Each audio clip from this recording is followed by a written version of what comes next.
आपलं शहर आता स्मार्ट होत आहे। मग तुम्ही कधी स्मार्ट होताय? स्मार्ट न्यूजचे यूट्यूब चॅनल सबस्क्राइब करा, स्मार्ट बना। नोटिफिकेशनसाठी बेल आइकॉन पर क्लिक करा। नमस्कार, मैं ओमकार अंगड़ी स्मार्ट प्लस के आज के समाचार में आपका स्वागत। नजर सबसे पहले सुर्खियों पर। चीन के मुद्दे पर फिर हंगामा, फिर सभात्याग। शोपियां में सेना ने 3 आतंकियों को मार गिराया। मुख्यमंत्री बसवराज बोम्मई को बुनकर समुदाय की ओर से विशेष सम्मान। अधिवेशन समाप्त होने तक नागरिक ट्रैफिक जाम से प्रभावित रहेंगे। मराठा समुदाय के आरक्षण के लिए विधानसभा के सामने बड़ा विरोध। विकास की सिर्फ बात होती है लेकिन गांव में पानी नहीं है। मराठी भाषियों को विरोध का अधिकार न दिए जाने का विरोध। महाराष्ट्र विधानसभा में अत्याचार के विरोध में तीखी प्रतिक्रिया।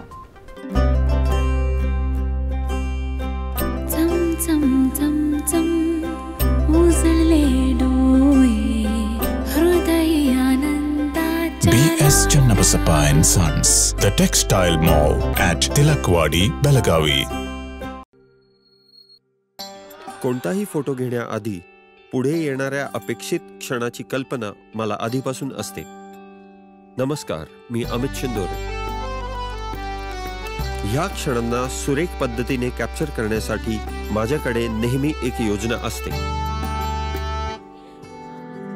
निकॉनच्या नवीन Z62 सोबत माझ्या कल्पनेपासून ते छायाचित्रपर्यंतचा प्रवास हा अतिशय सहज असतो। कधी काही भावुक क्षण पडद्याच्या मागे लपलेले असतात आणि कधी काही क्षण अचानकपणे समोर येतात। Z62 च्या 14 FPS मुळे मला हे क्षण अचूक पद्धतीने कॅप्चर करता येतात। कोणतीही गोष्ट सांगताना तुम्ही तुमच्या प्रेक्षकांना त्या प्रवासात घेऊन जाता। नमस्कार, मी रंजन झिंगाडे आणि मी प्रिफर करतो नवीन निकॉन Z62। त्याचा आय डिटेक्शन ऑटो फोकस फीचर ती कथा परिपूर्ण करतो। असे मौल्यवान क्षण फार काळ थांबत नाहीत। आता त्याच्या USB पॉवर सप्लायमुळे प्रत्येक क्षण आपण जिवंत बघू शकतो। प्रत्येक लग्न ही एक रंगीत चित्रकथा आहे। आता नवीन Z62 च्या कमाल डायनामिक रेंजमुळे प्रत्येक फ्रेम ही एक रंगांचा अविस्मरणीय अनुभव देते। The all new Z62 is truly a multimedia power house. अब समाचार विस्तार से। चीन की घुसपैठ को लेकर संसद में लगातार बहस हो रही है। मंगलवार को एक बार फिर विपक्ष ने इस मुद्दे को उठाया, जिसके बाद स्पीकर ने विपक्ष को सख्त शब्दों में जवाब दिया। विरोधियों के हंगामे के कारण सदन के 100 घंटे का काम बर्बाद हो गया है। नियमों के तहत किसी भी विषय पर चर्चा की जा सकती है, लेकिन राज्यसभा को स्कूल मत बनाओ। उच्च सदन में सोमवार को स्पीकर जगदीप धनखड़ ने विपक्षी दलों के सदस्यों को स्पष्ट संदेश दिया। धनखड़ ने विरोधियों के अनुशासन पर कड़ी नाराजगी जताई। उन्होंने ये भी सुझाव दिया कि जो सांसद भ्रम पैदा कर रहे हैं उन्हें हॉल में आकर चर्चा करनी चाहिए। राज्यसभा में विपक्ष ने फिर चीनी घुसपैठ का मुद्दा उठाया। धनखड़ ने यह भी सुझाव दिया कि विपक्ष के नेता मल्लिकार्जुन खड़गे और उनके कार्यालय को संसद के कामकाज के नियमों के बारे में और अध्ययन करना चाहिए। धनखड़ की इस शिक्षा से कांग्रेस सदस्य मुख्य रूप से नाराज थे। उस वक्त स्पीकर ने कड़े शब्दों में अपनी नाराजगी जाहिर की थी। शोपियां में सेना ने 3 आतंकियों को मार गिराया। जम्मू कश्मीर के शोपियां इलाके में आतंकियों और सुरक्षा बलों के बीच मुठभेड़ हुई। मिली जानकारी के मुताबिक शोपियां के मुंज इलाके में आतंकियों और सुरक्षा बलों के बीच मुठभेड़ हुई है। कश्मीर जोन पुलिस ने बताया कि इस मुठभेड़ में प्रतिबंधित आतंकवादी संगठन लश्कर के 3 आतंकवादी मारे गए हैं और उनकी पहचान की जा रही है। सुरक्षा बलों को शोपियों के मुंज इलाके में आतंकियों के छिपे होने की सूचना मिली, जिसके बाद पुलिस के साथ सुरक्षा बलों की एक टीम ने जांच अभियान चलाया। फिलहाल सुरक्षा बलों ने पूरे इलाके की घेराबंदी कर सर्च ऑपरेशन तेज कर दिया है। सुरक्षा बलों ने आतंकियों की तलाश के लिए पूरे इलाके की घेराबंदी कर दी थी। मुठभेड़ में सेना ने 3 आतंकियों को मार गिराने में कामयाबी हासिल की। मुख्यमंत्री बसवराज बोम्मई को बुनकर समुदाय की ओर से विशेष सम्मान। बुनकरों की कई दिनों से चली आ रही मांगों को पूरा कर ऐतिहासिक फैसला लेने वाले मुख्यमंत्री बसवराज बोम्मई का 19 दिसंबर को बेलगाम के सुवर्णसौध में आयोजन किया गया। विभिन्न समुदायों के नेताओं ने बेलगावी शहर और उसके आसपास मुख्यमंत्री को शॉल और फूलों के गुलदस्ते से सम्मानित किया। इस अवसर पर धर्मार्थ मंत्री शशिकला जोले, विधायक लक्ष्मण सवदी, महादेवप्पा, अभय पाटिल के भाषण दिए गए। जिला पालक मंत्री गोविंद कारजोल, गृह राज्य मंत्री आर ज्ञानेंद्र, लोक निर्माण विभाग मंत्री सीसी पाटिल, बेलगाम उत्तर विधायक अनिल बेनके, कपड़ा निगम के उपाध्यक्ष सुरेश कित्तूर, बुनकर और विभिन्न समुदाय के नेता उपस्थित थे। समारोह में बेलगाम, निपानी, तेरदल, इलकल, कित्तूर निर्वाचन क्षेत्रों के बुनकर समुदाय के नागरिक शामिल हुए। अधिवेशन समाप्त होने तक नागरिक ट्रैफिक जाम से प्रभावित रहेंगे। कर्नाटक के शीतकालीन सत्र के चलते बेलगाम के लोगों को ट्रैफिक जाम का सामना करना पड़ रहा है। बेलगाम बागलकोट अधिवेशन से सबसे ज़्यादा प्रभावित रहा है। सामरा हवाई अड्डे पर मंत्री और अधिकारी ट्रैफिक बढ़ने के कारण पुलिस से स्टेट हाईवे पर समय समय पर सभी वाहनों को रोका जा रहा है। तस्वीर अब साफ होती जा रही है कि सत्र खत्म होने तक लोगों को परेशानी होने वाली है। अधिवेशन के मौके पर मुख्यमंत्री, मंत्री, विधायक, वरिष्ठ सरकारी अधिकारी इसी रास्ते से रोजाना चक्कर लगाएंगे। इसलिए बेलगाम बागलकोट मार्ग अब पुलिस छावनी बन गया है। सामरा से बेलगांव मार्ग के दोनों तरफ पुलिस रोक दिया गया है। जैसे ही मंत्री या वरिष्ठ अधिकारियों का विमान सामरा हवाई अड्डे पर उतरता है, उनके वाहनों का बेड़ा बेलगाम के लिए रवाना हो जाता है। दूसरों के लिए रास्ता बंद किया जा रहा है। मराठा समुदाय के आरक्षण के लिए विधानसभा के सामने बड़ा विरोध। मराठा समुदाय के आरक्षण की मांग को लेकर पूरे मराठा समुदाय की ओर से सुवर्ण विधान सौध के सामने धरना दिया गया। इसमें राज्य के विभिन्न हिस्सों से मराठा समुदाय के प्रतिनिधियों ने भाग लिया। इसलिए आंदोलनकारियों ने विश्वास व्यक्त किया कि यह महाआंदोलन निश्चित रूप से सरकार के निर्णय के लिए प्रेरणादायी होगा। मराठा आरक्षण को लेकर कर्नाटक सरकार द्वारा नियुक्त शंकरप्पा आयोग ने सरकार से सिफारिश की है कि मराठा समुदाय को आरक्षण मिलना चाहिए। सकल मराठा समाज के नेता किरण जाधव ने कहा, मराठा समुदाय के स्वामी मंजुनाथ स्वामी के नेतृत्व में राज्य में मराठा समुदाय के विधायक एक साथ आएंगे और सदन में मराठा आरक्षण के मुद्दे पर चर्चा करेंगे। किरण जाधव ने बताया कि अगर आरक्षण की मांग नहीं मानी गई तो पूरे मराठा समुदाय का आंदोलन जारी रहेगा। इस मौके पर क्षत्रिय मराठा परिषद के श्याम सुंदर गायकवाड़, पूर्व विधायक मनोहर कडोलकर, विधायक अनिल बेनके, कर्नाटक क्षत्रिय मराठा परिषद के जिलाध्यक्ष वैभव कदम, युवा नेता धनंजय जाधव, जिला उपाध्यक्ष महेश रेडेकर, प्रदेश कार्यकर्ता विठ्ठल वाघमोडे, गणपत पाटिल, संजय पाटिल, बंडू कुद्रेमणिकर सहित अन्य कार्यकर्ता मौजूद थे। विकास की सिर्फ बात होती है लेकिन गांव में पानी नहीं है। बेलगाम में करोड़ों रुपए खर्च कर विधानमंडल का सत्र हो रहा है, लेकिन जिस गांव की जमीन पर यह सम्मेलन सुवर्ण सौध के सभागार में हो रहा है, वो गांव ही पानी की सुविधा से वंचित हो गया है। इस विरोधाभास ने सरकार की हंसी उड़ा दी है। सरकार किसी गाँव में सुचारू जलापूर्ति नहीं कर सकती, लेकिन इस तरह की बात हास्यास्पद हो गई है क्योंकि वहाँ सिर्फ विकास की बात हो रही है। हालांकि हलगा गाँव ने विधान सौध भवन निर्माण के लिए अपनी जमीन की पेशकश की है, लेकिन प्रशासन ने इस गाँव की स्पष्ट उपेक्षा की है। हलगा गांव पिछले कई सालों से पेयजल की समस्या से जूझ रहा है। इस गांव के पास विधान सौध के लिए 24 घंटे जलापूर्ति चैनल पारित किया गया है। इस जल चैनल का उपयोग विधायी उद्देश्यों के लिए किया गया है, लेकिन अपनी जमीन देने वाले हलगा गांव को कोई फायदा नहीं हुआ। इसलिए लोगों को पीने के पानी के लिए भटकना पड़ता है। पानी की समस्या को लेकर प्रशासन से बार बार शिकायत करने के बावजूद इस पर ध्यान नहीं दिया जा रहा है। मराठी भाषियों को विरोध का अधिकार न दिए जाने का विरोध। महाराष्ट्र की विधान परिषद ने महसूस किया कि बेलगाम में महाराष्ट्र के नेताओं का प्रवेश और मराठी भाषियों द्वारा विरोध का दमन का रूप था। विपक्ष ने इस मुद्दे पर महाराष्ट्र सरकार के रुख पर सवाल उठाए। इस पर उप मुख्यमंत्री देवेंद्र फडणवीस ने कर्नाटक सरकार को लेकर कड़ा बयान दिया। कर्नाटक में मराठी भाषियों को संविधान के अनुसार विरोध करने का पूरा अधिकार है। दमन की उनकी नीति निंदनीय है और उन्हें तदनुसार सूचित किया जाएगा। फडणवीस ने कहा कि कर्नाटक सरकार को लोकतंत्र के सिद्धांतों का पालन करना चाहिए। शीतकालीन सत्र के पहले दिन विपक्ष महाराष्ट्र कर्नाटक सीमा मुद्दे पर आक्रामक हो गया। नेता प्रतिपक्ष अंबादास दानवे ने इस मुद्दे को उठाया। उप मुख्यमंत्री ने इस पर सरकार का पक्ष रखा। महाराष्ट्र विधानसभा में अत्याचार के विरोध में तीखी प्रतिक्रिया। महाराष्ट्र शीतकालीन सत्र के पहले दिन महाराष्ट्र कर्नाटक सीमा मुद्दे पर विधानमंडल के दोनों सदनों में तीखी प्रतिक्रिया हुई। विपक्ष ने आक्रामक रुख अपनाते हुए सरकार को घेरने की कोशिश की। सरकार ने कर्नाटक के मुख्यमंत्री के फर्जी ट्वीट्स को मुद्दा बनाकर विपक्ष के हमलों को नाकाम कर दिया। नेता प्रतिपक्ष अजित पवार ने विधानसभा का काम शुरू होते ही वहां के जिला कलेक्टर द्वारा महाराष्ट्र के एक सांसद के कर्नाटक आने पर रोक लगाने का मुद्दा उठाया।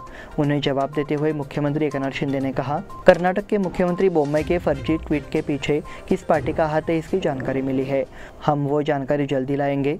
सभी को सीमा पर रहने वालों के पीछे खड़ा होना चाहिए। उप मुख्यमंत्री देवेंद्र फडणवीस ने कहा, मराठी भाषियों को संविधान के अनुसार विरोध करने का पूरा अधिकार है। दमनकारी नीतियों की निंदा की जाती है और कर्नाटक को लोकतंत्र के सिद्धांतों का पालन करना चाहिए। इस बुलेटिन में वक्त हो गया छोटे से ब्रेक का। देखते रहे स्मार्ट प्लस।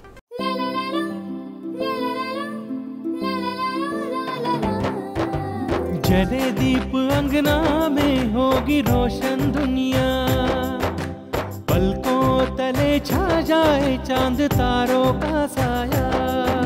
रंगोली में खिले रंग खुशियों की भी तरानी, तन मन झिलमिल जाए हर पल होंगी सुहानी। ये अटूट बंधन खिले हर आशियाना, रंग वस्त्रों का खजाना मन भाए आराधना। रंग वस्त्रों का खजाना मन भाए आराधना। आराधना मारुति गली बेलगाम। मन भाए आराधना। बेलगाम वासियों के पसंद में उतरा उड़ान बार एंड रेस्टोरेंट। सोशल डिस्टेंसिंग का ख्याल रखते हुए हमारा स्टाफ देता है बेहतरीन सर्विस का विश्वास। यहां है पार्टी और फंक्शन के लिए 3 आलीशान हॉल, कारपोरेट डिनर मीटिंग के लिए 3 अलग कक्ष, आईपीएल मैच देखने के लिए 3 बड़े स्क्रीन की विशेष सुविधा। इसके साथ ही साफ सुथरा किचन जहां हमारा वेल क्वालिफाइड स्टाफ देता है क्वालिटी और हाइजीनिक फूड की गारंटी। तो फिर खाने की हो बात तो आना परिवार के साथ। उड़ान बार एंड रेस्टोरेंट, लिंगराज कॉलेज के पास, बेलगावी। फोन 0831 2435 777। ब्रेक के बाद फिर से आपका स्वागत। बढ़ते हैं अगले समाचार की ओर। कर्नाटक पुलिस ने आम सभा की अनुमति से इनकार करने के बाद महाराष्ट्र एकीकरण समिति के नेताओं और कार्यकर्ताओं को हिरासत में लिया। इन सब से छुटकारा पाने के लिए महाराष्ट्र और कर्नाटक की सीमा पर शिनोली में मई समिति के नेता के साथ साथ महाराष्ट्र के पूर्व राज्य मंत्री भरमू अण्णा पाटिल के नेतृत्व में आंदोलन शुरू किया गया। मराठी भाषी पहले से ही नाराज थे क्योंकि बेलगाम में महाराष्ट्र एकीकरण समिति के बैठक की अनुमति नहीं दी गई थी। समिति के नेताओं और कार्यकर्ताओं को कर्नाटक पुलिस ने हिरासत में लिया। नेताओं की रिहाई के लिए पूर्व मंत्री भरमू अण्णा पाटिल, महाराष्ट्र एकीकरण समिति के नेता और चंदगढ़ तालुका के नेता के नेतृत्व में शिनोली में एक आंदोलन शुरू किया गया। इस आंदोलन का संज्ञान लेते हुए शाम को नेताओं और कार्यकर्ताओं को रिहा कर दिया गया। इसे शिनोली से बेलगाम मार्ग पर जाम लग गया। प्रदर्शनकारियों ने चेतावनी दी कि जब तक हमारे नेताओं को रिहा नहीं किया जाता हम यहाँ से नहीं हटेंगे। इस विरोध प्रदर्शन में सुरेश कनबरकर, मदन बामने, पूर्व तालुका पंचायत सदस्य सुनील आष्टेकर सहित बड़ी संख्या में कार्यकर्ताओं ने भाग लिया। इनरव्हील क्लब द्वारा मूकबधिर बच्चों के लिए स्कूल का दौरा। बेलगाम के इनरव्हील क्लब की ओर से मूकबधिर बच्चों के लिए विद्यागिरी के सरकारी स्कूल का दौरा किया गया। क्लब की ओर से बच्चों को मीठे दूध के पैकेट वितरित किए गए।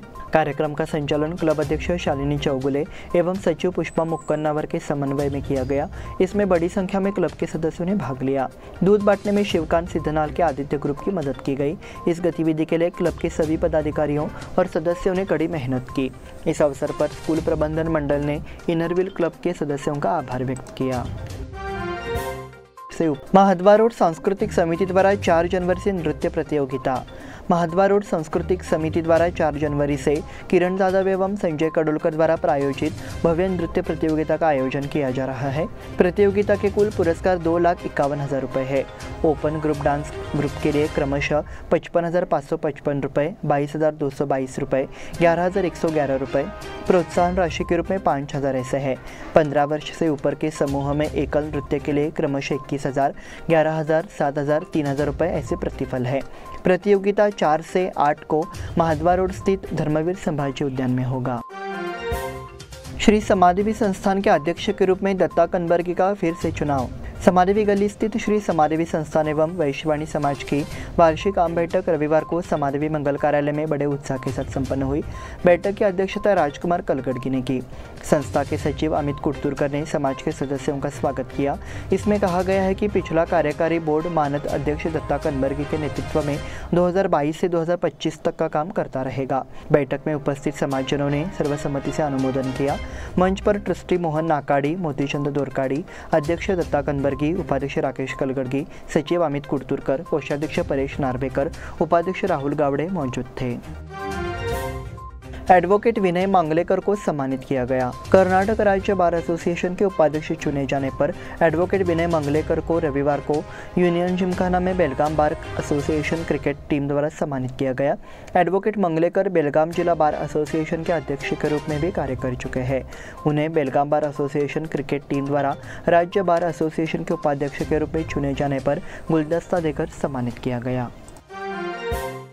रोटरी दर्पण द्वारा किशोरियों का मार्गदर्शन।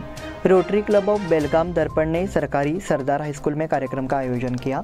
इस अवसर पर मुख्य वक्ता रोटेरियन डॉक्टर स्फूर्ति मास्तीहुली ने स्कूल जाने वाली किशोरियों को मासिक धर्म स्वच्छता प्रबंधन के बारे में जागरूक किया। इस मौके पर सरदार हाई स्कूल के प्राचार्य शिवशंकर हदीमनी ने श्रोताओं को संबोधित किया। अध्यक्ष रोटेरियन आशा पाटिल ने स्वागत किया। कार्यक्रम के अध्यक्ष सरिता पाटिल रही। उर्मिला नायडू ने धन्यवाद ज्ञापित किया। इसका फायदा 9वीं और 10वीं के छात्रों ने उठाया।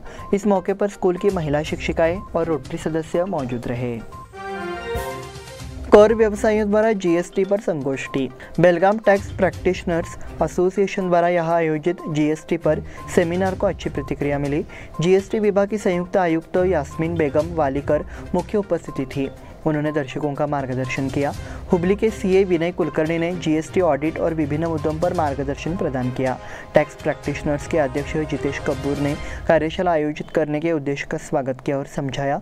इस मौके पर उपाध्यक्ष महांतेश दंडकुड़ी, सचिव भारतेश मुरगुंडे, कोषाध्यक्ष टी मालगी, संयुक्त सचिव विक्रम कोकने सहित हुबली गदग के सदस्य उपस्थित थे। इसी के साथ स्मार्ट प्लस के आज के समाचार समाप्त हुए। धन्यवाद।